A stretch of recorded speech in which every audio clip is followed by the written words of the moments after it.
站住！江南生，今日家宴，你不便入席。萧阳，我娘叫我回家吃饭了。啊？我娘说了，去别人家玩，人家吃饭不带我的时候，我就该回家了。今日是款待姨母和表妹的家宴，来的都是高门眷属、名门闺秀。你一个乡野姑娘，既不懂经中礼数，又不穿那些华贵衣裳，坐过去未免招人口舌。萧阳，你讲不讲道理？当初你在悬崖底下要死不活，是我花了这些年攒的全部私房钱，没日没夜精心伺候了你整整2年，你今天才能站在这里。你倒好，现在连一顿饭都嫌我丢人。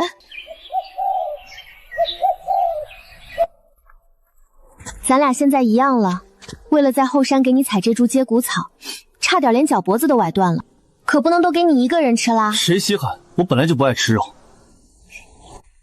对了，你昨天换下来的裤子还没洗呢，我先拿去盆里泡着。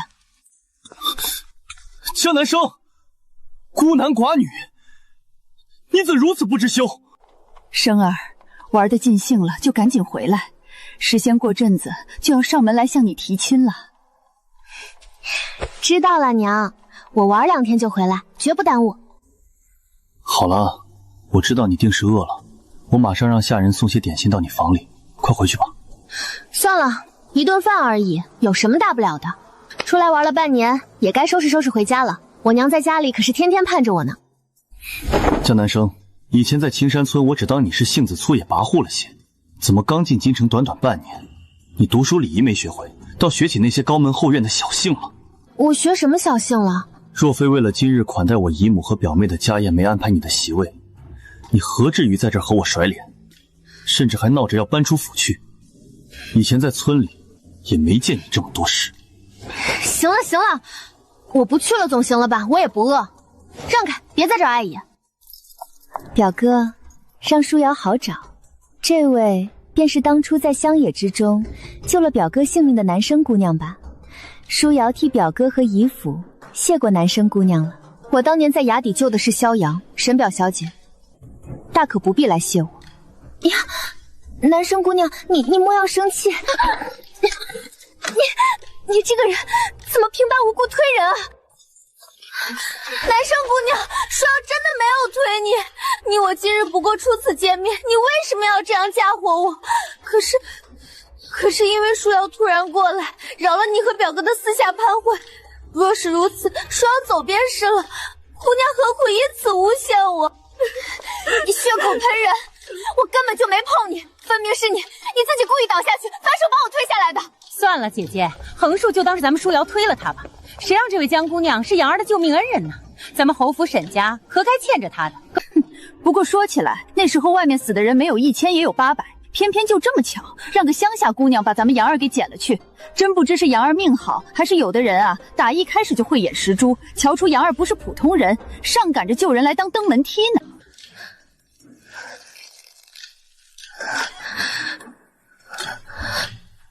萧阳，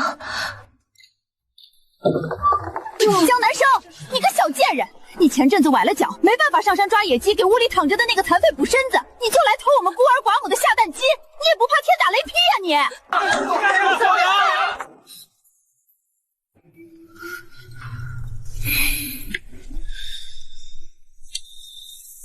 你！冤枉人的畜生，才最该天打雷劈。今天我把话放在这儿，我要是找着证据证明鸡不是他偷的，你必须当着全村人的面跪下来给江南生磕头道歉。赵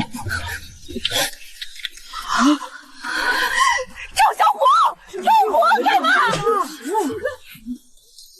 愿赌服输，先给江南生磕头。罢了，咱们这样清白人家养出来的大家闺女，哪里见过高门外头那些下作的栽赃手段？瑶儿，听娘的话，就当是你推的，大度点儿，给他赔个礼，道个歉，免得某些人整天挟恩图报，倒让你表哥在中间夹着为难。江南生，你够了，你别闹了行不行？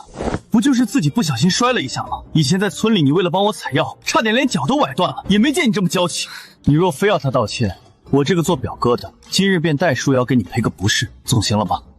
往后莫要再拿救命之恩来为难不相干的人。萧阳，你替他道歉。你听记好，我不接受。还没怎么样就这么吹皮子瞪眼，这样的性子你可要管一管，免得以后宅院不宁。一家子奇奇怪怪的人，这个破侯府，我一刻也不想多待了。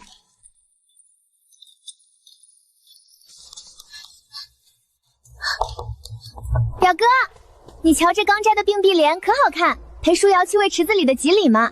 走吧走吧，表哥。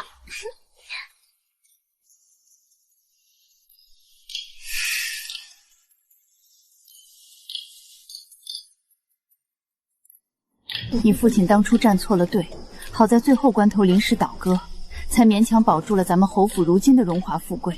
如今新帝登基，朝中局势瞬息万变，我们须得处处小心。母亲，儿臣明白，只是儿臣心里放不下的那个人，总得给他个名分。你想给他个名分，倒也不是不行，可长幼尊卑不能乱。你等我是门当户对的正妻，再抬他进门。虽说如此，可儿子是怕以他那倔强性子，怕是不甘心屈居人下，给人做妾。一个没见过世面的野丫头，能进咱们永安侯府做妾，已是她几辈子修来的孤荷了。若她还敢不识趣的挑三拣四，大不了给她些银子，直接打发了。我侯府的妾室，也不是什么阿猫阿狗都能做的。母亲息怒，他自是不配。母亲放心，儿子往后定会把他调教的服服帖帖。等他进了门，儿子也会严加约束，让他大门不出，二门不迈，绝不让他惹母亲生气。原来萧阳有心上人啊。这姑娘是个有骨气的，萧家这种自私自利的破温户，配不上人家好姑娘。算了，到底是人家的家事，又与我何干呢？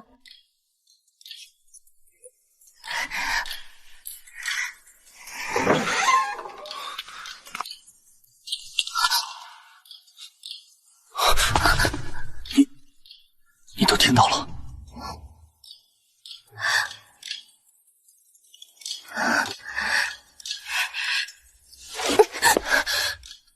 你别碰我！表哥，你在哪儿呢？咱们今天继续去赏月吧。听到了也好，早晚都是要接受的。生生，事实就是如此，你再怎么跟我赌气也没有用。高门大户的规矩不是你能抗拒的。神经病，跟我有什么关系？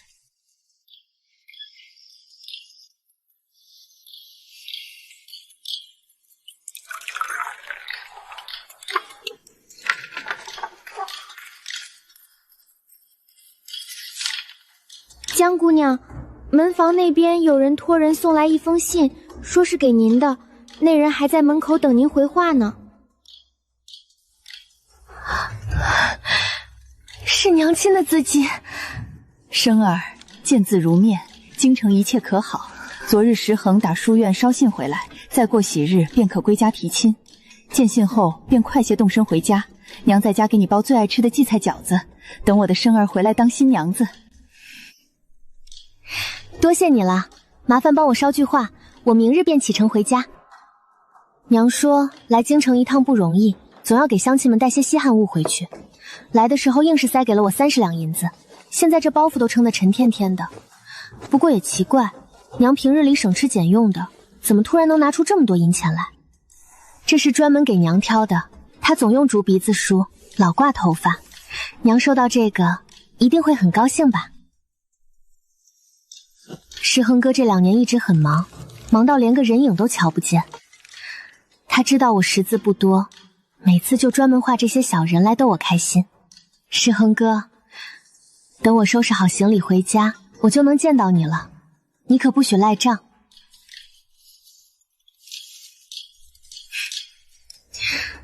这下行李都收拾得差不多了，等萧阳今天回来，我当面跟他告个辞，就立刻启程离开这个鬼地方。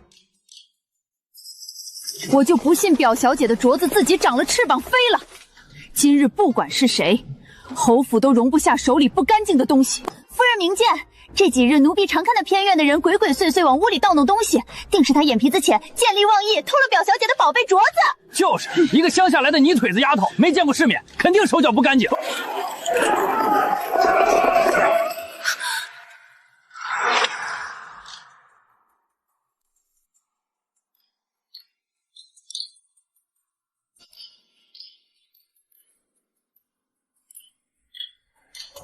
好啊，赃物都收拾好了，你这是偷了主子的东西，做贼心虚，想卷铺盖跑路啊！夫人，你快来看啊，人赃并获了！这乡下丫头要是手脚干净，一个穷要饭的，哪里来的闲钱买桌上这些值钱无样？分明是拿表小姐的镯子换了银钱！你发什么疯？干什么？当然是抓贼啊！如今当着夫人的面，你倒说清楚，这满桌子的高档货，你一个吃白食的乡下丫头，哪儿来的闲钱买的？钱是我娘临行前塞给我的，清清白白。东西也是我按着单子买给我的朋友们的。给你朋友，真是笑掉大牙！这京城寸土寸金的贵地，你个泥腿子出身的乡下丫头，上哪儿去结交有钱的朋友？你以为谁都跟你一样，一辈子从出生就被关在这高墙大宅里当奴才，连外面的天有多大都没见过？实话说，我在这儿也待够了，今儿买了东西，这就打算收拾包袱回家了。死丫头，偷了东西还敢这么狂，死到临头还敢嘴硬！来人，把这屋子给我翻个底朝天，务必搜出证据来！南生姑娘，我知道人都有虚荣心，你如今心虚害怕，我可以理解。毕竟到京城见了世面，一时被迷了眼，偶尔打错主意也是人之常情。今日不论你买这些东西的钱是从哪儿来的，那是我父亲留给我的唯一遗物。过几日我还要带着它去选秀的，你怎能如此狠心？沈书瑶，我最后再说一遍，我没见过，也没偷过你的破镯子。杨儿到底年轻，血气方刚，难免被外面不三不四的阿猫阿狗迷了眼，偏宠纵容一些也是有的。可这事儿要是传出去，让人知道侯府里出了贼，人家笑话的是整个侯府。你这做娘的，可得帮着杨儿好好管教管教，别什么下九流的人都往屋里放。搜！住手！这包袱里是我私人的东西，你们凭什么搜？凭什么？这也是侯府的院子，又不是你那乡下的破草夫。难不成你一个借住的叫花子，还想大过夫人去？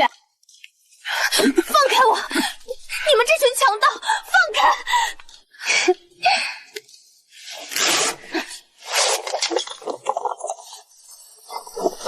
放开我！你们这是强盗！光天化日之下还有没有王法了？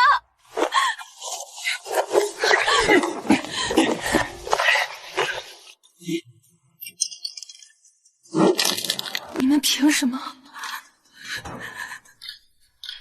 怎么能随意翻别人的东西？我是萧阳正儿八经请回来，不是贼！你们让萧阳回来，我要找他要个说法！你算什么客？不过是一个仗着那微末恩情就想挟恩图报，千方百计爬我儿子床的乡野丫头。你有什么身份在我面前大呼小叫？我没偷东西，更没想过要爬谁的床。你们不要借口喷人！还敢嘴硬！都不要脸的私下画了你和少爷的画像，随身揣在包袱里了，还敢说你没有狐媚心思？夫人，您瞧瞧，他心虚不敢画脸，就悄悄点颗眼下痣，谁不知道咱们少爷眼角就有一颗泪痣？这不是狐妹子勾引少爷是什么？当真是癞蛤蟆想吃天鹅肉，不要脸到了极点。江姑娘，表哥一表人才，你动了些不该有的心思也是人之常情。只是这私相授受，还画下这等东西，传出去终究不好听呀。你怎么能做出这种自轻自贱的事来？不，那不是我画的，那是萧阳临走前亲手画来送我的。他说了，这上面画的是我和我未来的夫君，那根本就不是他。笑话，杨儿好端端的，为何要给你画这些？说谎也不怕臊。贱人，事到如今还满口胡言，竟敢攀扯到杨儿身上！来人，给我搜他的身，看看他这身上还藏了多少安杂东西。是。你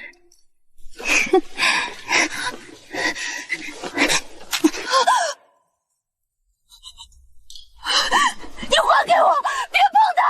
这东西跟萧阳一点关系都没有，放开我！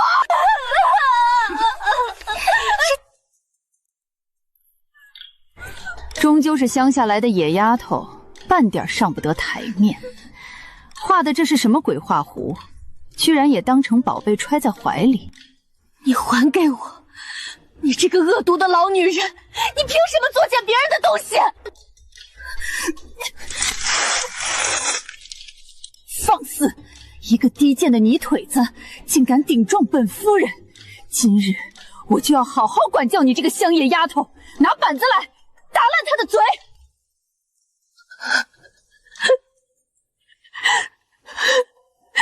我的话。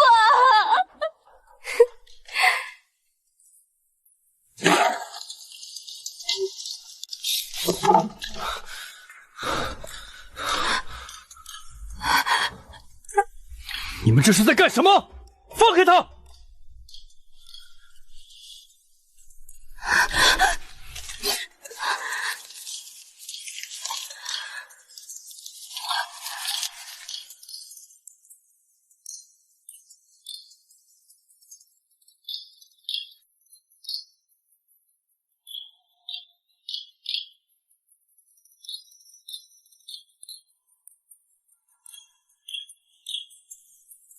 表妹，这是你的镯子，前几日是江南生无意间捡到了，托我转交给你，我一直搁在书房给忘了，和他没有任何关系。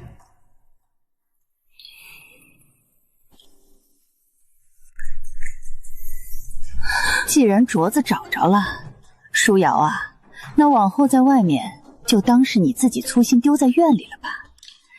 有些话该不该说，全当是为了你表哥的前途考虑。杨儿，母亲现在问你，这贱人方才口口声声说这画纸上画的是她和她未来的丈夫，还说这画是你亲手画的，可有此事啊？原来他眼角下真有一颗泪痣，从前都没怎么正经看过他。你父亲如今在朝中为你多方走动，寻个门当户对的正妻，你何该为你父亲分担？别整日让这些来路不明的闲人闲事扰了他的清静。这画如若不是你画的，现在你就当着母亲的面给我狠掌这个胡说八道的乡野丫头，免得往后她那张嘴连累了咱们整个侯府的清誉。萧阳，这话明明是你亲口说是画来送我的，你一个大男人如今如何不敢承认呢？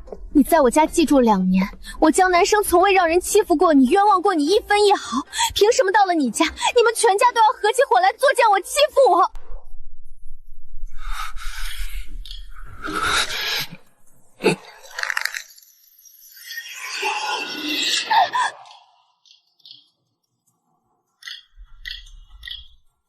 还不给我闭嘴！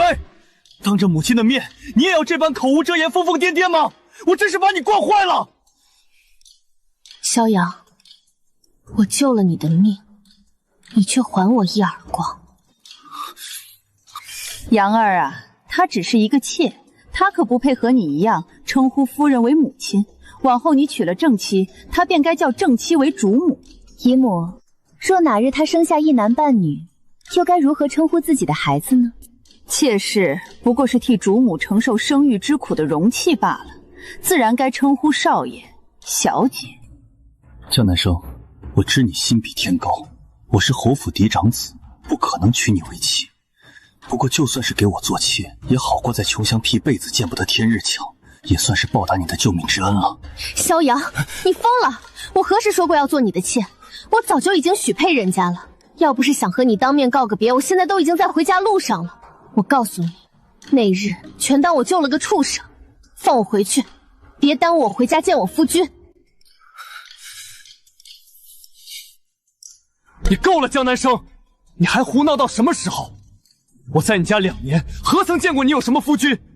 难道你觉得嫁给你村里那些货色，能比得上在我侯府为妾吗？乡野丫头还挺要面子。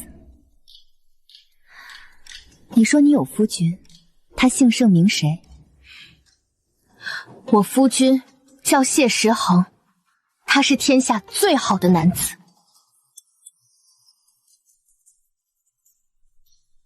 大胆贱人！从哪儿听来这个名字敢胡乱编排？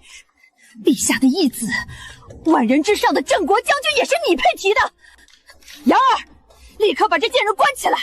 若再敢胡说，别怪我心狠。南生，事到如今，你也别怪我狠心。这里是天子脚下的京城，不是你以前可以由着性子撒野的穷乡僻党。如今朝堂局势动荡，侯府里外多少双眼睛盯着，隔墙有耳，稍不谨慎，不仅我保不住你，而且整个侯府都会被你连累。放开我，萧阳，谁要你保了？立刻放我走！我从此和你恩断义绝，再无瓜葛。走？你如今名声已毁，出了这侯府，你一个弱女子能去哪儿？我知你心里委屈，觉得自己的身份卑微，配不上我，所以才处处与我作对。但到了这个地步，你嘴硬还有什么意思？说你笨，你倒也知道找个皇亲国戚的人名来故意气我。满京城不知道镇国将军府的谢时轩谢小将军，又有谁不知谢小将军有位娃娃亲，就连郡主想要做他平妻谢将军都不允，怎会和你个乡野丫头有接葛？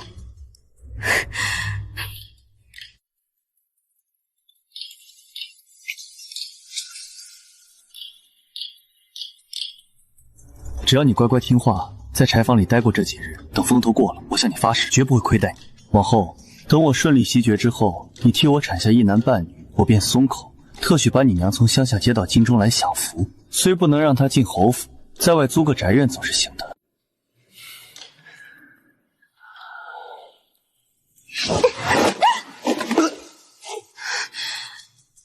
萧阳，我当初在雪地里救你的命，真是不如救一条狗。母亲说的果然没错，你这野丫头冥顽不灵，若不好好勒紧缰绳，磨磨你的劣根性，往后去了外面，怕是要给侯府闯下大祸。你且留在这儿静思己过，待到晚上，我自会单独过来寻你。待你我今夜有了夫妻之实，生米煮成熟饭，你名正言顺成了我的人，就不必整日自卑，担心我不要你。再则木已成舟，母亲看在我的面子上，也不好再将你赶出侯府，这都是为了你好。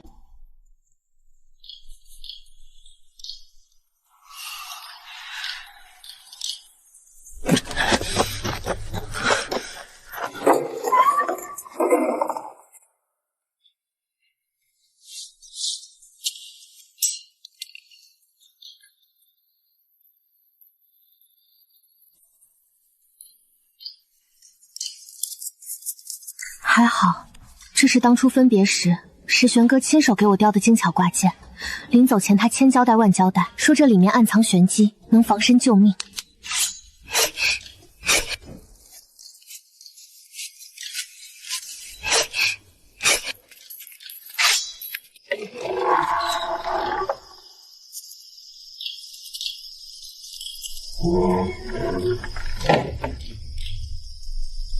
表哥还真是吃惯了山珍，想尝尝野味。他那样出身名门的人物，竟自降身份，想要和你这种上不得台面的东西做真夫妻。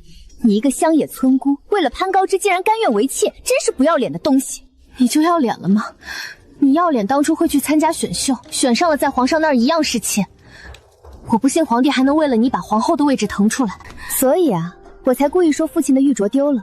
原想着借此把你这个碍眼的打发了，回头再给表哥下点药，与他做了真夫妻，当这侯府的世子正妻，怎么着也总好过进宫去和那群疯女人争的。可谁能想到，他竟然为了你这个泥腿子，连夜从城外死命赶回来搭救你，甚至不惜自己掏私房钱去银楼买个一模一样的镯子，想堵我的嘴。你凭什么？你凭什么分走他的心思？江姑娘，不知若是等会表哥过来，却发现你畏罪私逃了。而你前脚刚逃出侯府，半路上就倒霉的被山匪劫财劫色污了身子，你猜表哥来日还会不会像今天这般袒护你？可惜你没这个机会了。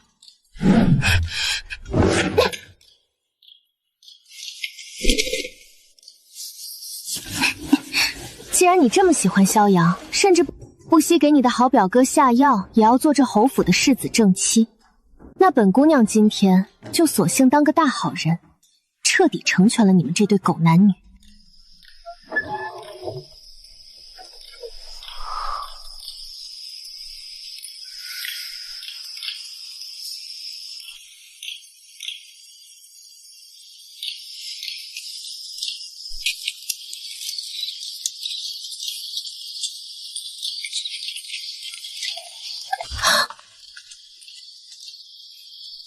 该死，他怎么来的这么快？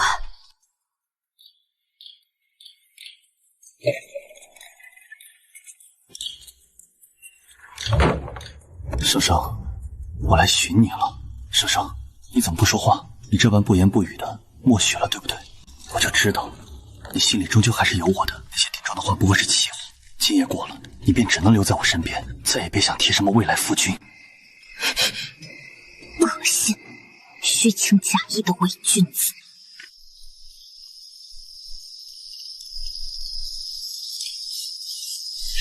我从小可是在山里爬出下坡长大的，就这堵破墙，能难倒我？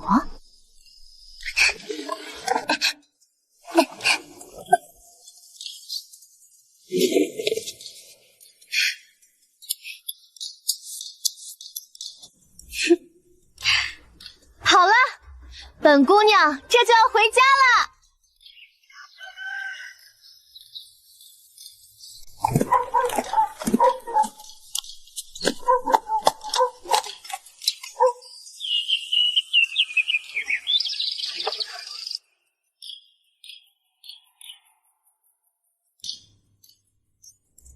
虎子，往左边挪挪。哎呀，这块红布还是当初我为我那死鬼准备的。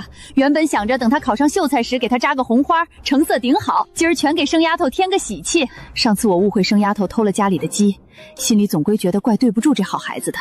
世恒哥哥。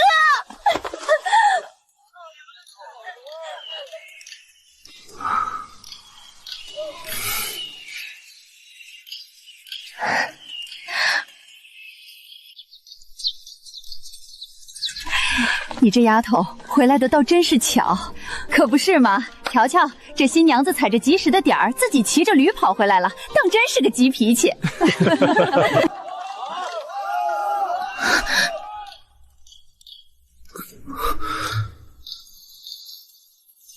生生，手腕怎么回事？在京城，谁欺负你了？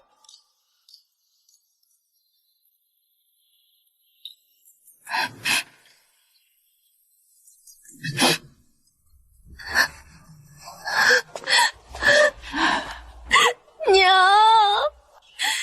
那个萧阳欺负我，他们全家都合起伙来欺负我，冤枉我。以后我再也不去他家玩了，我讨厌死他们了。事情就是这样。呸！忘恩负义、猪狗不如的东西！俺长这么大就没听说过谁家报答救命恩情是逼着救命恩人去给他做妾的。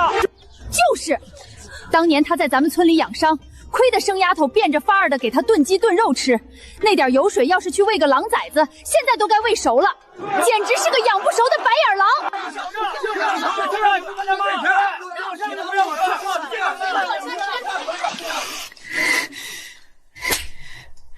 好个永安侯府，欺负人到我们生儿头上来了，真当我谢家提不动刀了是不是？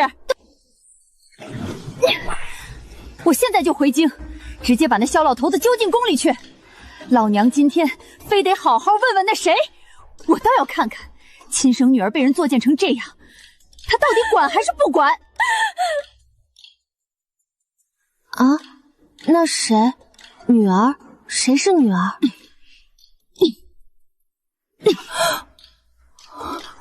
生生的事，自该由我去朝堂上要个天大的说法。当日萧侯为了在党争中求活，如同丧家之犬般跪在我脚边，苦苦哀求我给他萧家一个倒戈分一杯羹的机会。如今看来，给了他机会，他萧家也根本不中用。等一下，石炫哥，那萧家的人之前一直说你是执掌重兵的谢小将军，这难道是真的？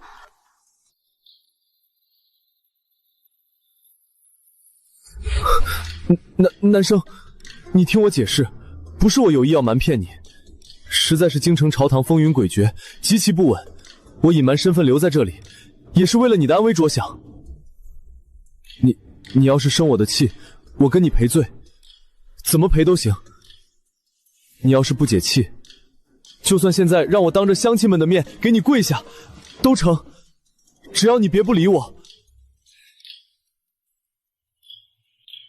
怪你？我为什么要怪你？我真的不是故意不告诉你的，我知道你不喜欢被人骗，石恒哥，原来你这么厉害，不愧是我江南生看中的男人。管你是威风凛凛的大将军，还是帮我们家耕地的泥腿子农夫，你都是我江南生这辈子唯一认定的夫君。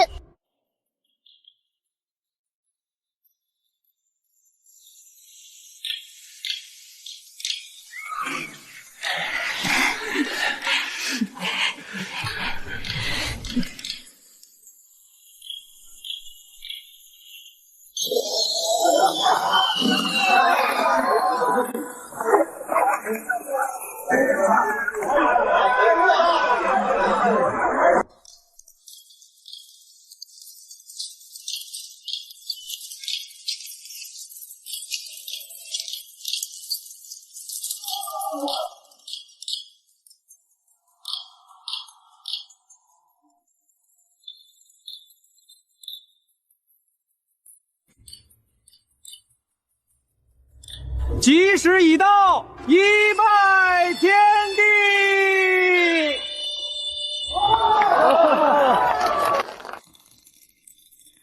二拜高堂。夫妻对拜。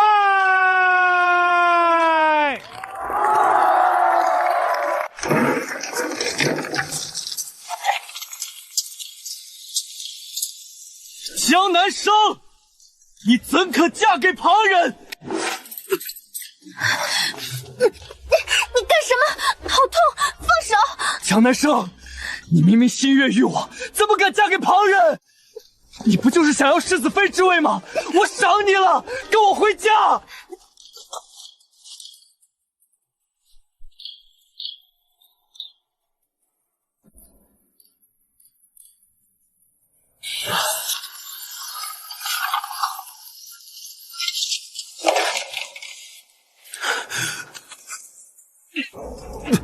光天化日之下，竟敢公然强抢他人之妻，永安侯府百年清贵，难道教出来的世子就是这等罔顾王法的强盗行径？这就是你们侯府的家教吗？谢将军，谢将军，怎会真的是你？不，这不可能！我说萧大世子，你怎么像个聋子一样，到现在才刚知道啊？在你们那儿吃人的破侯府里，我老早就清清楚楚的告诉过你好几次了。我夫君叫谢石恒，是你们自己狗眼看人低，非说那是本姑娘瞎编的。现在在这装什么活见鬼呢？听说前几日在京城，你想强娶我的妻为妾。江南生，你既早已有了这般显赫的婚约，在村里时为何还要来勾引我？我说萧阳，你脑子指定是有点什么大病。我什么时候勾引你了？这话可不能乱说。你倒是当着我夫君的面，一桩桩一件件给我说清楚。你救我，当年我伤得那么重，全村人都嫌魏琪只有你不怕脏不怕累，倾尽嫁妆给我治病。你敢说你不是因为喜欢我才对我这般掏心掏肺？呸！好一个不要脸的下流陪子！救人还有什么说的？当年我家那死鬼瘫在床上，生丫头还天天去送药呢，难不成也是看上我家那死鬼了？这方圆百里谁不知道生丫头心善？她这10几年救的小猫小狗落水遭灾的活人死人，多到2只手都数不过来。只是从来没见过哪一个像你这样赖在人家家里白吃白喝这么久的。原来你心里清清楚楚知道人家对你有大恩啊！知道了还能干出搜身扇耳光这么不是人的事儿，你简直是畜生不如！萧阳，你听好了，我当年救你，纯粹是因为你那时候还是条活生生的命。别说是你，那日就算是换做村头老李家那条断了腿的狗躺在血泊里，我江南生也一样会费尽心思把它治好。我家里没有见死不救的规矩，那日即便不是你，我也会救别人。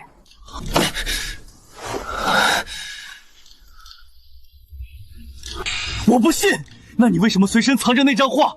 为什么在画上画了2个牵手的小人儿？你分明就是对我有意！你真是不得到黄泉不落泪，你等着，我今天就让你死个明白！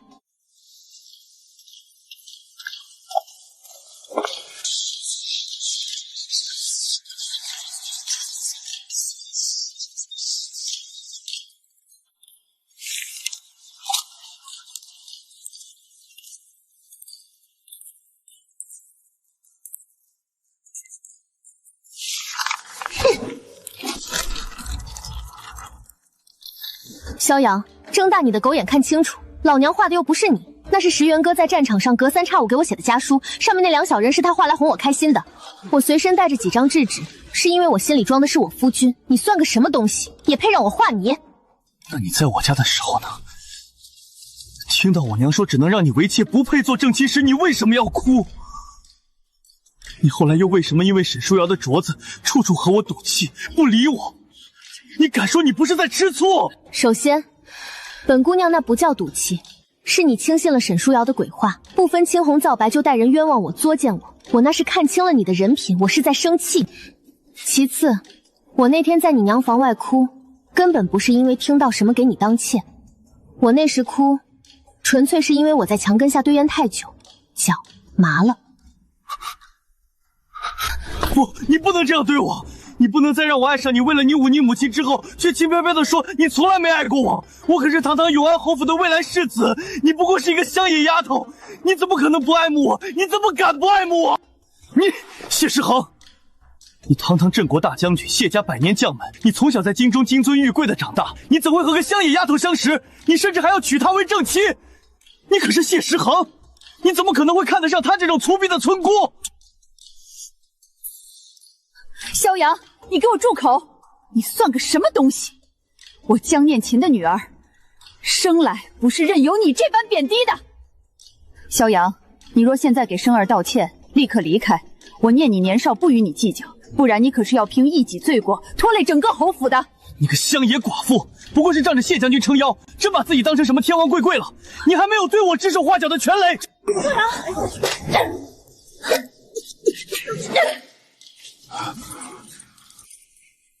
这一巴掌是打你对我娘亲不敬，后两巴掌是还你在萧家时你和你那个老娘打我的那2次，恩怨两清。你现在就给我滚出村子，否则我见你一次打你一次。呸！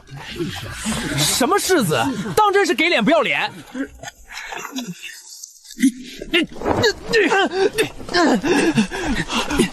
你们干什么？滚开！放开我！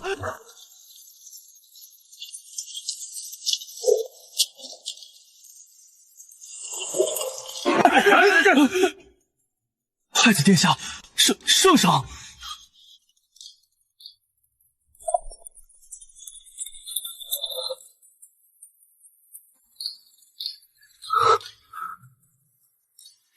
母亲，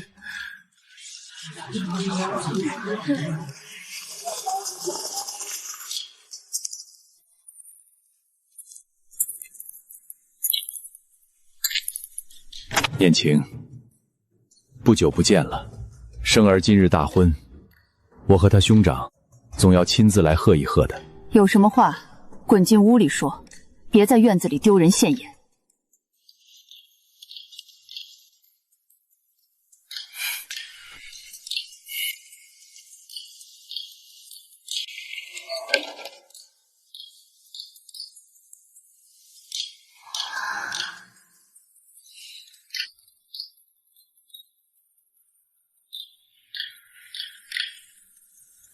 念晴，当年你我各有难处，是朝堂动荡委屈了你。那些当年欺负过你、冤枉过你的人，我早已全部正法，一个没留。如今中宫空悬了整整8年，我只为了等你一时不消气也罢了。可生儿婚这大事，我这个当爹的竟然还要从别人口中辗转知道。念晴，你当真好狠的心。生生，这屋里坐着的，一个是当今陛下，一个是当朝太子。照这么说，原来你是货真价实的公主啊！我？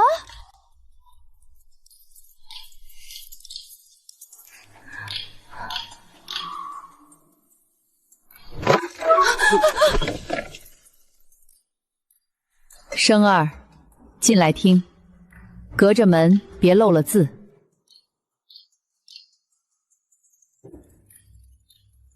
生儿，给你引荐一下，这是你亲爹，这是你亲哥，他们现在眼巴巴的赶来，就是想问问你，愿不愿意跟他们回宫去，做那金尊玉贵、呼风唤雨的公主？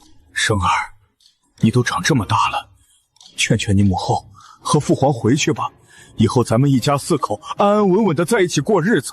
父皇亏欠你的，一定全部给你补回来。那个，这位大叔，不是父皇啊，我觉得我在这村里种地养鸡挺好的，京城我实在待怕了，那里的人都太坏了。生儿，这些事我都从你母后口中听说了。永安侯府那不烧子孙，竟敢如此作践朕的公主！朕这便下旨，将那萧阳赶去边关，再削了世子位，永不许他继承爵。妹妹放心，以前是兄长无能，让妹妹受苦了。往后有兄长在朝堂一日，这天下绝不会再让任何人欺负了你去。永安侯府那群不开眼的狗东西，兄长定会将他们挫骨扬灰，给你出气。哼，你爹以前也是这么跟我说的，可到头来还不是任由那群世家权臣指着我的鼻子冤枉，逼得我不得不诈死远遁。至于你小时候还曾当着文武百官的面，觉得别的世家贵女比我更适合做你的母后，怎么，如今长大了，倒学会跑来护着妹妹了？阿晴，现在不一样了。当年朕羽翼未丰，受制于门阀世家，可如今朕九死一生，争了这天下，把持了朝纲，就是为了以后再也没人能欺负你们母女。以前你看着别人冤枉娘，你当真一下都没帮他。生儿，你不懂朝堂，不懂何为制衡权谋。爹当时只是身在局中，不得不暂时隐忍。我是不懂什么权谋，但我知道你当年权衡利败，丢下了我娘，如今权衡完了，又想让我们理所当然的跟你回去。你不懂娘，根本不懂我。你们走吧，今天是我和石恒哥大婚的日子，本该高高兴兴的，我不想总在院子里看见糟心的东西。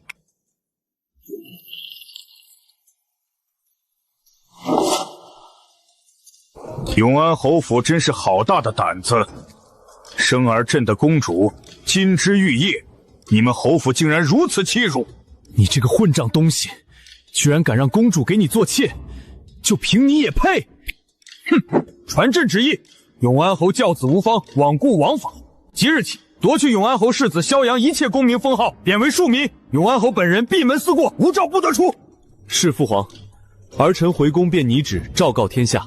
陛下，求陛下恕罪啊！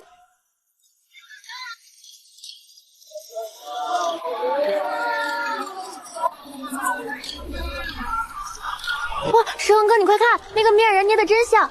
原来真正的京城根本不是萧府里那样只有4方墙4角天，居然这么大，这么有意思呀！你呀，现在知道京城好玩了。当时我说要带你回京城瞧瞧，你怎么都不乐意，急得跟什么似的。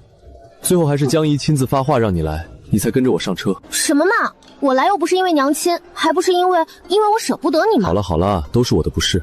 从今往后啊，你想回村住就在村里住，想在京城玩就在京城玩，天大地大，我都陪着你，寸步不离，好不好？这才对嘛！好了，今天玩够了，我们回去吧。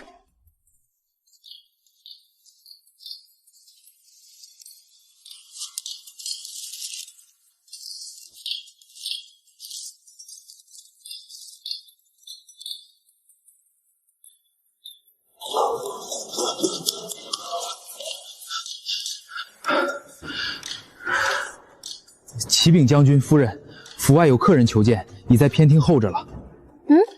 又有客人来贺喜啦！石皇哥，你人缘真够好的呀！自从半个月前咱们到了京城，这府里的贺礼和客人就没断过。这次又是哪家大人呀？是兵部侍郎家还是尚书府的呀？回夫人的话，这次来的倒不是您说那几位大人，来人递了拜帖，自称是萧府的人。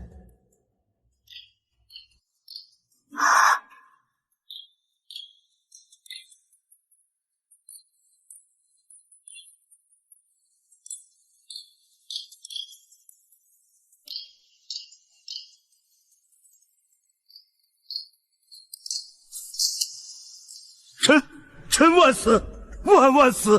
臣教子无方，内为不修，冲撞了公主殿下，臣罪该万死啊！臣妇有眼无珠，臣妇不知您是千尊万贵的公主殿下，多有得罪，还望公主殿下大人大量。千错万错，搜身打人全是臣妇一人的错，要杀要剐，求公主殿下冲着臣妇一个人来，千万别牵连了侯爷，别断了萧家的香火。殿下，殿下若不愿饶恕贱内犬子，臣今日便写下休书，彻底休了这目无法纪的疯妇。至于这个有眼无珠作践圣庭的逆子，臣也断绝父子关系，不要了。要杀要剐是流放还是参事和问斩，全凭公主殿下发落，臣绝无半点怨言。陛下前天下了密旨，给这老家伙指了2条路，要么削爵降等，要么保住他永安侯的爵位，但必须当场舍了这发妻和嫡子。这老骨头眼里，什么结发夫妻、血脉传承，都比不住他的爵位重要。不过他今日找上门，大概还是想带着一家人卖惨，企图让你心软找陛下求情吧。萧阳，你那好表妹呢？今日怎没见着？回公主殿下的话，草民内人正在将军府大门外跪着，听候发落。薛恒哥，我听京里的百姓传，萧阳不知怎的和沈书瑶，听说动静还不小。为这事儿，萧夫人和沈夫人在侯府里打得不可开交，闹得满城风雨呢。萧侯爷怕沈家去告御状，说侯府世子玷污带血秀女，最后只能硬生生逼着萧阳娶了沈书瑶，真是一出狗咬狗的好戏。自作自受，他们2个人倒是天造地设的一对良配。这叫恶人自有恶人磨，往后的日子够他们互相折腾的。既然来了，就别在外面跪着了，去，把他也给本公主叫进来。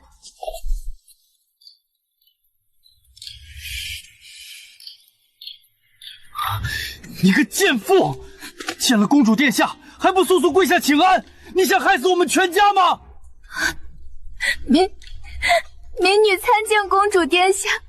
沈书瑶，本公主今日叫你进来，就只问你几件事。当初在侯府内院，是我嫉妒你伸手推的你吗？后来在侯府里，你父亲留给你那镯子，是我偷的吗？你装什么哑巴？公主问你话呢。当初在内院，分明是你自个儿没站稳摔在地上，非要赖在公主头上。还有那镯子，明明是你想诬陷公主，你快说啊！逆妇，在公主殿下面前还不快从实招来！当年你在府里使的那些见不得光的后宅手段，真当大理寺查不出来吗？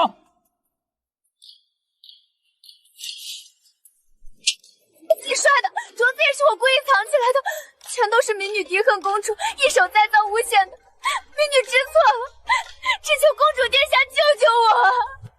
公主殿下，我不想做萧阳这个庶民的正妻了，求公主垂怜，把我跟这个废物和离吧。萧阳他就是个彻底的草包，在家里动不动就对我拳打脚踢，还处处滥情，现在连红玉那个下贱的婢女都敢爬到我头上，这种日子我一天也过不下去了。沈书瑶，你在发什么疯？当初在柴房里你勾引我的时候可不是这么说的。如今他被剥夺了世子之位，已经不能袭爵，他现在就是个要权没权要钱没钱的无用穷光蛋。求公主帮帮我，助我再进宫参加选秀吧。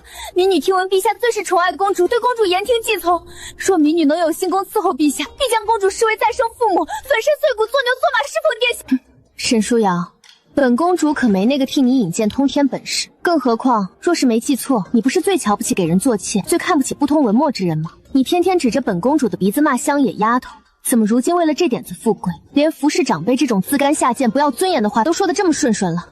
本公主今日叫你们进来，不过是为了当着大家的面把当年的冤屈说明白，讨个清白。如今水落石出，全京城都知道我江南生的名声清清白白，那便没有别的事了。你们走吧，别留在这儿，吵得本公主头疼。公主殿下开恩啊！臣真的知错了，求殿下在皇上面前美言几句，保我侯府一线生机吧。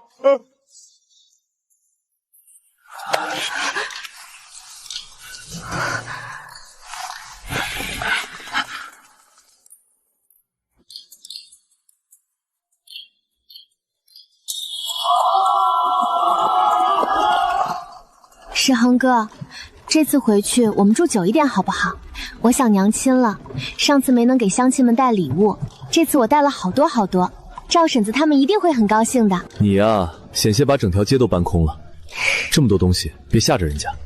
生生，这几日消息送过来了，萧侯爷为了保住自个儿头顶上的乌纱帽和永安侯的爵位，前天已经正式下了一纸休书，将萧夫人贬为妾室，锁进家庙了。至于萧阳，萧侯爷跟他彻底断绝了父子关系，连夜收回了他身上所有的值钱物件，将他们扫地出门。萧阳如今没了世子的身份，又没有谋生的本事，只能带着沈书瑶和红玉一妻一妾，在京城沿街乞讨为生。这些烂人烂事和我无关了。